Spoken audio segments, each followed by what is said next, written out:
దుబ్బాక ఉప ఎన్నికల్లో గెలుపు ఓటములపై కాంగ్రెస్ ఎక్కడ కూడా ప్రభావితం కావద్దని కార్యకర్తలు మరింత ఉత్సాహంగా కేంద్ర రాష్ట్ర ప్రభుత్వాలు అవలంబిస్తున్నటువంటి అంశాలకు వ్యతిరేకంగా పోరాటం చేసి 2023 టార్గెట్గా పనిచేయాలని సందర్భంగా కోరుతా ఉన్నాను. ఈ ఎన్నికలు కేంద్ర రాష్ట్ర ప్రభుత్వాల అధికార దుర్వినియోగానికి పరాకాష్ట. అదేవిధంగా భారతీయ జనతా పార్టీ కానీ టీఆర్ఎస్ పార్టీ కానీ పరస్పరమైన ఆరోపణలు చేసుకొని ప్రజల దృష్టిని ఇద్దరు కూడా నువ్వు కొట్టు నేను ఏడుస్తా అన్నట్టుగా ఈ ఎన్నికల సరళిని మార్చేసినారు.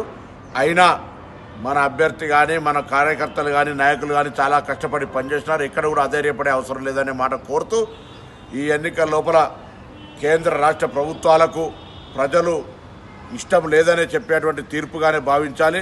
రఘునందన్ రావు 3 సార్లు ఓడిపోయినటువంటి సానుభూతి కావచ్చు. ఇది బీజేపీ గెలుపు కాదు, ఇది రఘునందన్ రావు గెలుపు.